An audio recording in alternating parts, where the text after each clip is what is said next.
கர்த்தருடைய நாமத்துக்கு மகிமை உண்டாவதாக. எல்லாரும் சந்தோஷமா இருக்கீங்களா? ஆமென். கர்த்தருக்குள் எப்பொழுதும் சந்தோஷமாயிருங்கள் என்று கர்த்தர் சொல்லுகிறார். நம்ம எப்பொழுதும் சந்தோஷமா இருப்போம். ஏன்னா அவருக்குள்ள நம்ம இருக்கும்போது எப்பொழுதுமே அது சந்தோஷம் மட்டும்தான் இருக்கணும். இன்னைக்கு நம்ம வாழ்க்கையில கர்த்தர் வைத்திருக்க தரிசனத்தை குறித்து பார்க்க போறோம். கர்த்தர் நம்ம மேல எப்படிப்பட்ட தரிசனம் வச்சிருக்காருன்னு பார்க்கறதுக்கு யோசேப்பை குறித்து பார்க்க போறோம். யோசேப்புக்கு கர்த்தர் ஒரு தரிசனம் வச்சிருக்காங்க. என்ன தரிசனம் தெரியுமா? கர்த்தர் அவனை உயர்ந்த ஸ்தானத்தில் வைக்கணும், அவங்களோட குடும்ப பிரச்சனையில இருந்து அவனை வெளியே கொண்டு வரணும், அவங்க குடும்பத்திற்கு ஒரு உதாரணமாக இருக்கணும்னு சொல்லிட்டு யோசேப்புக்கு ஒரு பெரிய தரிசனத்தை கர்த்தர் வச்சிருக்காரு. அதனால தாங்க யோசேப்பு எவ்வளோ கஷ்டங்கள் வந்தாலும், எவ்வளோ பாவ சோதனைகள் வந்தாலும் அது எல்லாமே மேற்கொள்ளப்பட்டான். அது எல்லாத்துலேருந்து அவன் ஜெயிச்சுட்டு வந்தான். எப்படி சொல்லுங்க? ஏன்னா கர்த்தர் அவனுக்கு ஒரு தரிசனத்தை வச்சிருக்காரு. என்ன தரிசனம்? அவன் உயர்ந்த ஸ்தானத்தில் இருக்க போகிறான்னு சொல்லிட்டு. இங்கே யோசேப்பின் ஸ்டோரியை நம்ம பார்த்தோன்னா ஆதியாகமம் 37 ஆரம்பிக்குதுங்க. அங்கே யோசேப்பு அவனோட முதல் தரிசனத்தை இங்கே சொல்கிறான்.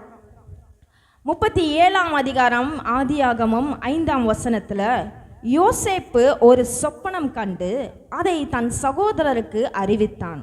அது நிமித்தம் அவனை இன்னும் அதிகமாய் பகைத்தார்கள். அவன் அவர்களை நோக்கி, நான் கண்ட சொப்பனத்தை கேளுங்கள். நான் வயலில் அறுத்த அரிகளை கட்டிக்கொண்டு இருந்தோம். அப்பொழுது என்னுடைய அரிக்கட்டு நிமிர்ந்திருந்தது. உங்கள் அரிக்கட்டுகள் என் அரிக்கட்டை சுற்றி வணங்கி நின்றது என்றான். இங்க அவனோட ஃபர்ஸ்ட் தரிசனம் கர்த்தர் என்ன சொல்றாரு? அரிக்கட்டு நல்லா இருந்துச்சு, என்னோட அரிக்கட்டு மட்டும் நிமிர்ந்து இருந்துச்சு. உங்கள் 11 பேர், மொத்தம் எத்தனை பேருங்க? யோசேப்போட 12 பேர் கூட பிறந்தாங்க. 12 பேரில் யோசேப்பு லாஸ்ட்டு. 11 பேர் இருக்காங்களா? 11 பேருக்கும் என்னது? அந்த தரிசனத்தில் 11 பேர் அவங்களோட கட்டு என்ன பண்ணியிருக்கு? மடங்கு இருக்குது. ஆனால் யோசேப்பு மட்டும் ஏஞ்சிருக்கு. இதுலேயே கோவம் வருமா வராதா? ஏன்னா கூட பிறந்தவன் அவன் என்ன சொல்கிறான்? நான் மட்டும்தான் உயர்ந்திருப்பேன், நீங்கள் எல்லாமே என் கீழே இருப்பீங்கன்னு சொல்லிட்டுனா யாருக்கு ஏச்சும் கோவம் தான் வருங்க. இந்த வாழ்க்கை பயணத்தில் எல்லாருக்கும் கஷ்டங்கள் இருக்கும், சோகங்கள் இருக்கும். யோசேப்புக்கு பல காரணங்கள் இருந்தது. இந்த மாதிரி அவனோட ஃப்ரெண்ட்ஸ், அவனோட பிரதர்ஸ்க்கு சொல்கிறாங்க இந்த மாதிரி நடந்துச்சு. கர்த்தர் யோசேப்புக்கு தரிசனத்தை கொடுத்தாரு. என்னப்பட்ட தரிசனம் தெரியுமாங்க? அவன் வாழ்க்கையில் உயரணும்னு சொல்லிட்டு அந்த காலத்தில் பைபிள் இல்லை, எதுவுமே இல்லை, அவனுக்கு சொல்கிறதுக்கும் யாரும் இல்லை. அதனால் ஏசப்பா அவன் மேலே வைத்திருக்க தரிசனத்தை எப்படியாச்சும் நிறைவேற்றணும்னு சொல்லிட்டு அவனுக்கு எதன் மூலயமா அவனுக்கு அந்த தரிசனத்தை வெளிப்படுத்துகிறாரு. எதன் மூலயமா அவனுக்கு அவரோட பிளான், அவரோட பர்பஸ் நிறைவேற்றணும்னா அவருக்கு தரிசனம் மூலமாக போகிறாரு. என்ன தரிசனம்? அவனோட முதல் தரிசனம் ஏசப்பா அவனுக்கு கொடுத்தது 37 அதிகாரம் ஆதியாகமம் 5 அங்கே யோசேப்பு ஒரு சொப்பனம் கண்டு இருக்கிறான். அதில் 11 அரிக்கட்டுகள் குனிஞ்சு இருந்தது, இவனோட அரிக்கட்டு மட்டும் எந்திரிச்சிருந்தது. அப்போ யோசிச்சு பாருங்க, அவங்க அண்ணனுங்களுக்கெல்லாம் பிரதர்ஸ்க்கு ரொம்ப கோவம் வந்திருக்கும். என்ன இது, நாங்கள்லாம் அவனை கீழே வணங்கணுமா, இவன் மட்டும் மேலே உயர்ந்திருக்கணும்? யாருக்காக இருந்தாலும் கோவம் வரும். இந்த காலத்தில் பாவ உலகத்தில் நம்ம இருக்கோங்க. யாராச்சும் மேலே வந்துட்டானா பிடிக்காது, எப்படியாச்சும் அவங்கள கீழே இறக்கணும்னு நினைப்பாங்க. கூட பிறந்த சகோதரர்களே அப்படி தான் இருக்காங்க. இங்கே யோசேப்போட சகோதரர்கள் எப்படியாச்சும் இவனை கீழே தள்ளி விடணும்னு சொல்லிட்டு இவனுக்காக திட்டம் போடுறாங்க. என்ன திட்டம் போடுறாங்கன்னா, இவனை எப்படியாச்சும் கொல்லணும், இவனை அழிச்சிடணும் அப்படின்னு சொல்லிட்டு. இங்கே யோசேப்புக்கு அந்த ஒரு தரிசனத்தோட கர்த்தர் நிறுத்திடல, அவருக்கு மறுபடியும் தரிசனத்தை கொடுத்துட்டே இருக்காரு. இன்னொரு தரிசனம் இங்கே வருது பாருங்க, 9 அவன் வேறொரு சொப்பனம் கண்டு என் சகோதரரை நோக்கி, நான் இன்னும் ஒரு சொப்பனத்தை கண்டேன். சூரியனும் சந்திரனும் 11 நட்சத்திரங்களும் என்னை வணங்கினது என்றான். இதுலேயே தெரிஞ்சிடல, சூரியன் சந்திரன் யாருங்க? அவங்க அப்பா அம்மா. ஃபஸ்ட்டாச்சு அவங்க சகோதரர்களை சொன்னாங்க வணங்குவீங்கன்னு சொல்லிட்டு. இங்கே சூரியன் சந்திரன் அவங்க அப்பா அம்மா. மற்ற நட்சத்திரங்கள் 11 நட்சத்திரங்கள் யார்? அவங்க பிரதர்ஸ். அவங்க எல்லாரும் அவங்க வணங்குனாங்கன்னு சொல்லிட்டு. இங்கே வந்து அவனுக்கு ரொம்ப கோவம் வந்துச்சு அவங்க பிரதர்ஸ்க்கு. ஏன் இவன் இங்கே வந்து ரொம்ப இப்படி பண்ணிகிட்டு இருக்கான், இவன் மட்டும்தான் உயர்ந்திருக்கணும், நம்ம எல்லாருமே அவனுக்கு வணங்கணும்னு நினைக்கிறான் அப்படின்னு சொல்லிட்டு ரொம்ப கோவம் வந்துச்சு. என்ன பண்ணுறாங்க, ஒரு பிளான் பண்ணுறாங்க.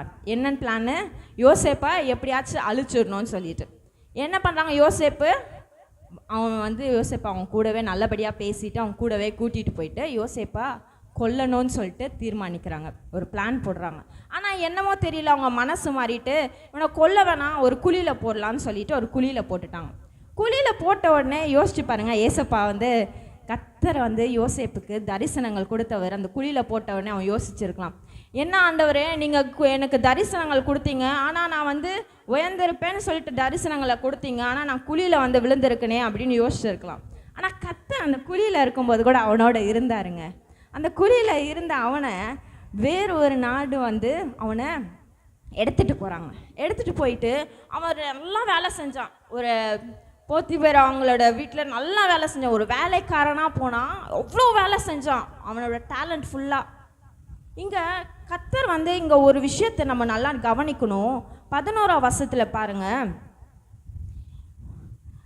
10ஆம் வசனத்தில், இதை அவன் தகப்பனும் தன் சகோதரருக்கும் சொன்னபோது அவன் தகப்பன் அவனை பார்த்து, நீ கண்ட இந்த சொப்பனம் என்ன?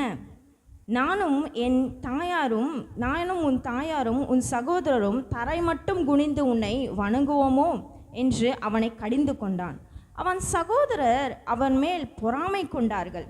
அவன் தகப்பனோ அவன் சொன்னதை மனதிலே வைத்து கொண்டான். அவன் சகோதரர்கள் என்ன பண்ணாங்க, அவன் மேலே பொறாமை கொண்டார்கள். ஆனால் அவங்க தகப்பன் வந்து அவனை திட்டினாலும் சரி, அவங்க தகப்பன் என்ன பண்ணாங்க, அவனை பற்றி மனசில் நினச்சிட்டு இருக்காங்க. இவன்கிட்ட ஏதோ ஒன்று நடக்குது. 11 பேர் வந்து ஆடுகளை மேய்ச்சிட்டு மட்டும்தான் கான்சன்ட்ரேஷன் வச்சுருக்காங்க. ஆனால் இவன் ஒருத்தன் மட்டும் ஏதோ ஒன்று பண்ணணும்னு நினைக்கிறான். இவனுக்கு மட்டும் சொப்பனங்கள் வருது. இவன்கிட்ட அவனோட கேரக்டர் மாறுது. இவன் நாளுக்கு நாள் மாறிட்டே வரான். அப்போ இவன் சொன்னது உண்மையாக இருக்குமோன்னு சொல்லிட்டு அவரோட அப்பாவோட மனதில் அவன் நினச்சிட்டே இருக்காரு. ஆனால் இந்த 11 பிரதர்ஸ் என்ன சொல்கிறாங்க, அவங்க பொறாமப்படுறாங்க. ஏன் பொறாமப்படுறாங்க? இவன் சொன்னது நடந்துச்சுன்னு அவங்க பார்த்துட்டாங்க. ஐயோ இவன் சொன்னபடி நடந்துடுமோ அப்படின்னு சொல்லிட்டு அந்த ஸ்க்ரீன் பிளேவை முன்னாடியே பார்க்குறாங்க. இப்படி இருந்துட்டா அவ்வளோதான் அப்படின்னு சொல்லினதுனால தான் பொறாமப்படுறாங்க. சொன்னதுனால மட்டுமே பொறாமப்படலை, அந்த இடத்துக்கு போய் பார்த்ததுனால தான், அந்த சகோதரர்கள் பொறாமப்பட்டதுனால தான் அவனை கொலை செய்யணுன்ற நிர்ணயத்துக்கு வராங்க. அங்கேருந்து அவன் வந்து ஒரு வேலை செய்கிற இடத்துக்கு போகிறாங்க. வேலை செய்கிற இடத்துல நல்லா வேலை செஞ்சான். அவன் கேரக்டர் சூப்பர், அவன் வேலை விஷயத்துல எல்லாம் பர்ஃபெக்டாக இருந்தான். ஏன்னா அவன் கர்த்தருக்கு மட்டுமே உண்மையாக இருந்தான். அவர் வந்து அவனுக்கு ஒரு தரிசனத்தை கொடுத்துருக்காரு, நான் உன்னை உயர்த்த போகிறேன்ட்டு. எல்லாரும் குணிஞ்சிருந்து இவன் மட்டும் உயர்ந்திருந்தா என்ன அர்த்தம், அவரை உயர்த்த போகிறாருன்னு சொல்லிட்டு அந்த தரிசனத்தை மட்டும்தான் ஃபோக்கஸ் பண்ணியிருந்தான். மற்ற எது மேலேயும் அவன் ஃபோக்கஸ் பண்ணல. அதனால தான் அந்த போத்திபர் வீட்டுக்கே அவன் அதிகாரியானான். எங்கேருந்து, வேலை செஞ்ச இடத்துலேருந்து போத்திபர் வீட்டுக்கு ஒரு அதிகாரியானான். அந்த போத்திபர், அந்த ராஜா என்ன பண்ணுறாரு, வீட்டில் இருக்க அந்த பொறுப்பு, அந்த பிஸ்னஸ் பொறுப்பு மொத்தத்தையும் யோசேப்பு கையில் கொடுக்குறான். ஏன்னா அவ்வளோ டேலண்டடாக இருந்தான். கர்த்தருக்கு உண்மையாக இருந்ததுனால, அவன் அவ்வளோ டேலண்ட்டாக இருந்ததுனால எல்லா பொறுப்பையும் அவன் கையில் கொடுத்து, சாப்பிட்றதுக்கு மட்டும் நான் வந்து போகிறேன்ப்பா, மற்றது எல்லாமே நீ பார்த்துக்கோ அப்படின்னு சொல்லிட்டு போகிறார். பாருங்கள், கீழே இருந்து குழியில் இருந்த அவனை கர்த்தர் எடுத்துகிட்டு போய் ஒரு ராஜா வீட்டில் ஒரு அதிகாரியாக வைக்கிறார். பாருங்க, இந்த மாதிரி நடந்து போயிட்டு இருக்கும்போது அவன் கர்த்தருக்கு நன்றி சொல்ல, கர்த்தரே நீர் என் கூட இருக்கிறீர், நான் கீழே இருந்தேன், நான் குழியில் இருந்தேன், என்னை கூட்டிகிட்டு வந்து இந்த ஸ்டேஜில் வச்சிங்க அப்படின்னு நினச்சி கர்த்தருக்கு நன்றி சொல்லதுக்குள்ளே இன்னொரு போராட்டம் வருது. என்ன போராட்டம்? அவங்களோட மனைவி, யாரோட மனைவி, போத்திபரோட ராஜாவோட மனைவி வந்து, நீங்கள் அந்த ஸ்டோரி நீங்கள் படிச்சிருப்பீங்க, ராஜாவோட மனைவி வந்து அவங்ககிட்ட தப்பான விதத்தில் பழக நினச்சாங்க. ஆனால் அதுக்கும் அவர் இடம் கொடுக்கல. ஏன்னா அவனோட தரிசனம் வந்து கர்த்தர் மேலே மட்டும்தான் இருந்துச்சு. நான் கர்த்தரை நான் உயர்த்தணும்னு நினச்சிட்டார், நான் மேலே இருக்கணும்னு நினச்சேன், இந்த சின்ன விஷயம்லாம் எனக்கு தேவையில்லைன்னு சொல்லிட்டு முடிவெடுத்தான். ஏன் இப்போப்பட்ட வாலிபர்கள் என்ன நினைப்போம், என்னென்னமோ பழக்கங்கள் இருக்க, கெட்ட பழக்கங்கள், கெட்ட ஃப்ரெண்ட்ஸோட போகிறாங்க, மூவிஸ்க்கு போகிறோம், கெட்ட பழக்கங்களோட இருக்கும், இது எல்லாமே இருக்குது. ஏன்னா அவங்களுக்குடைய தரிசனம் இல்லை. கர்த்தர் என்னை மேலே வச்சுருக்காருன்னு சொல்லிட்டு அவங்க யோசிக்கிறதே இல்லை. அந்த தரிசனம் இருந்துச்சுன்னா அந்த பழக்கங்கள்லாம் எனக்கு தேவையில்லை அப்படின்னு நினைப்பாங்க, இல்லைங்களா? இங்கே யோசேப்பு வந்து ஒரு நிர்ணயிக்கிறான், இந்த ஒரு சின்ன விஷயம் எனக்கு தேவையில்லை, என் தேவன் என்னை பற்றி பெரிய காரியம் வச்சுருக்காருன்னு சொல்லிட்டு அந்த சின்ன விஷயம் வேணான்னு ஒதுக்கிட்டான். அந்த போத்திபர் மனைவி வந்து விடாமல் அவனுக்கு எப்படியாச்சும் அவனுக்கு இணங்கலைன்னு சொல்லிட்டு அவனை ஷர்ட்டை பிடிச்சி இழுக்கிறாங்க. ஷர்ட்டை பிடிச்சி இழுத்த உடனே ஐயோ நான் வரவே மாட்டேன்னு சொல்லிட்டு அந்த ஷர்ட்டை கூட கழட்டி போட்டுட்டு அவன் ஓடி போயிட்டான். அந்த ஷர்ட்டு கிடச்சதுன்னு சொல்லிட்டு அவன் இணங்கலன்னு சொல்லிட்டு அவன் மேலே கோவத்தில் அந்த போத்திபர் மனைவி வந்து அவங்க ராஜா வந்த உடனே அவர் கம்ப்ளைண்ட் பண்ணுறாங்க. இந்த மாதிரி நீ வச்ச வேலைக்காரன் வந்து என்கிட்ட வந்து மிஸ்பிஹேவ் பண்ணுறாங்க, இந்த மாதிரி பண்ணுறாங்கன்னு சொல்லிட்டு அவர் மேலே குற்றச்சாட்டு சொல்கிறாங்க. குற்றச்சாட்டு சொன்ன உடனே மனைவி சொன்ன உடனே கணவனுக்கு எப்படி இருக்குங்க, கோவமாக இருக்கும்ல. அந்த கோவத்தில் என்ன பண்ணிட்டாங்க, உடனே யோசேப்பை ஜெயிலில் போட்டாங்க. ஜெயிலில் போட்டாங்க. 2 வருஷம் ஜெயிலில் இருந்தார் யோசேப்பு. யோசிச்சு பாருங்க, 2 வருஷன்றது 2000 நாட்கள் மாதிரி இருந்திருக்கும். ஒவ்வொரு நாளும் ரொம்ப கஷ்டப்பட்டிருப்பாங்க. அந்த 2 வருஷம் அவன் வந்து அந்த ஜெயிலில் இருக்கும்போது அந்த ஜெயிலில் இருக்க அந்த அதிகாரியை வந்து இவன் பண்ணுற வேலைகளெல்லாம் பார்த்து அந்த ஜெயிலில் இருக்க காரியத்தெல்லாம் இவன் கையில் கொடுக்குறாங்க. பாருங்க யோசேப்பு ஒவ்வொரு ஸ்டெப்பாக ஏசப்பா எப்படி அவனை கூட்டிகிட்டு வராருன்னு சொல்லிட்டு அந்த அதிகாரத்தை அவன் கையில் கொடுத்து நீ பார்த்துக்கோப்பா அப்படின்றாரு. இங்கே 2 பேர் ஜெயிலில் இருக்காங்க. பானை பாத்திரரும் பேக்கரும் அப்புறம் இன்னொருத்தர் 2 பேர் இருக்காங்க. அவங்க 2 பேருக்கும் அவர் வந்து தரிசனம் வருது. அந்த தரிசனத்துக்கான விளக்கம் யோசேப் சொல்கிறார். ஒருத்தருக்கு என்ன சொல்கிறாரு, 3 நாட்களில் வந்து உன்னை ராஜா கூப்பிட்டு உன் வேலையை உனக்கு திருப்பி கொடுக்க போகிறாரு. இன்னொருத்தருக்கு 3 நாட்களில் ராஜா வந்து உன்னை தூக்கில் போட்டுருவார். அவன் சொன்னபடியே யோசேப்பு சொன்னபடியே அது அப்படியே ஆச்சுங்க, ஆச்சு. ஆனால் யோசேப் வந்து அது ஆன உடனே அந்த ஒருத்தர்கிட்ட சொல்கிறாரு, அந்த ரீஜாயின் பண்ண அவர்கிட்ட, நீ மறுபடியும் ரீஜாயின் பண்ணனா அந்த வேலையில் நீ போய் மறுபடியும் சேர்ந்தனா ஒரு வாட்டி என்னை ஞாபகப்படுத்திக்கோ. நீ அவருக்கு திராட்சை ரசம் கொடுக்கும்போது யோசேப்புன்ற ஒருத்தவன் இருக்கான் ஜெயிலில், அவனுக்கு ஒன்றுமே தெரியாது, அவனை ஒரு வாட்டி அவனை பாருங்க, அவன்கிட்ட பேசுங்கன்னு சொல்லிட்டு நீ சொல்லு அப்படின்னு சொல்லிட்டு என்னை ஞாபகப்படுத்திக்கோன்னு சொல்லிட்டு யோசேப்பு சொல்லி அமிச்சான். ஆனால் அவன் என்ன பண்ணான், அங்கே போன உடனே ஒர்க்கில் ரீஜாயின் பண்ண உடனே எல்லாமே மறந்துட்டான் சந்தோஷத்தில். யோசேப்பு சொன்னது எல்லாத்தையும் மறந்துட்டு அவன் ரீஜாயின் பண்ணிட்டு அவன் வேலைகளை அவன் செஞ்சுட்டு இருக்கான். இப்போது இந்த ராஜாவுக்கே ஒரு தரிசனம் வருதுங்க. என்ன தரிசனம், இந்த மாதிரி பஞ்சத்தில் அந்த நாடு இருக்கும்போது அது எப்படி அது வெளியே கொண்டு வரதுன்னு சொல்லிட்டு அதை பற்றி ஒரு தரிசனம் வரும்போது அப்போ தான் அந்த வேலைக்காரனுக்கு ஞாபகம் வருது, இந்த தரிசனத்துக்கான விளக்கம் யார் சொல்லுவாங்க அப்படின்னு சொல்லிட்டு அந்த ராஜா கேட்கும்போது அந்த வேலைக்காரர் சொல்கிறாரு, எனக்கும் இந்த மாதிரி தரிசனம் வந்துச்சு ராஜா, நான் ஜெயிலில் இருக்கும்போது அந்த தரிசனத்துக்கான விளக்கத்தை வந்து ஒருத்தர் சொன்னார், ஆனால் அவரை நான் கூட்டிகிட்டு வரேன், அவர்கிட்ட வந்து நீங்கள் சொல்லுங்கள், அவர் அதுக்கான விளக்கத்தை கொடுப்பாருன்னு சொல்லிட்டு சொன்னாங்க. உடனே போயிட்டு யோசேப்பை நீ போய் கூட்டிகிட்டு வா அப்படின்னு சொல்லி ராஜா சொன்ன உடனே இவர் கடகடன்னு போய் யோசேப்பை கூப்பிடுறது போகிறார். பாருங்கள் யோசேப் நல்லா ஷேவிங் பண்ணிட்டு ரெடி ஆகிட்டு இருக்கார். டக்குன்னு சட்டை போட்டுட்டு வாப்பா அப்படின்னு சொல்லிட்டு கூட்டிகிட்டு வராங்க. கூட்டிகிட்டு வந்து ராஜா முன்னாடி நிறுத்துகிறாங்க. ராஜாவுக்கு அந்த தரிசனத்தை யோசேப் கிட்ட சொல்கிறாங்க. யோசேப் அந்த தரிசனத்தை கேட்டு அந்த தரிசனத்துக்கான விளக்கத்தை சொல்கிறாரு. அது கரெக்டாக இருந்துச்சுங்க. அதனால் அந்த செகண்டே யோசேப் என்ன பண்ணார், ஏசப்பா ஜெயிலில் இருந்த யோசேப்பை அந்த ராஜா என்ன பண்ணார் தெரியுமா, அந்த நாட்டின் பிரைம் மினிஸ்டராக ஆக்கினார். எங்கே இருந்தாருங்க, ஜெயிலில் இருந்தவர். 2 வருஷமாக ஜெயிலில் இருந்தார். எவ்வளோ கஷ்டப்பட்டிருப்பார், எவ்வளோ வேதனைப்பட்டிருப்பார். ஆனாலும் அவர் கத்தரை விடலை. ஏன்னா கத்தரை நான் உயர்த்தியே தீர்வாருன்ற அந்த நிச்சயத்தோட அந்த நம்பிக்கை இருந்ததுனால தான் அவர் அந்த தரிசனம் சொன்ன உடனே அந்த ராஜா அந்த செகண்ட் அவனை பிரைம் மினிஸ்டர் ஆக்குனாங்க. இன்னைக்கு நம்மளோட வாழ்க்கையில் வந்து ஒன்றுமே இல்லை, நம்ம உடஞ்சி போயிருக்கோம், நம்ம கீழே இருக்கோம், நம்மளால் யாருமே எழுப்ப முடியலன்னு நினைக்காதீங்க.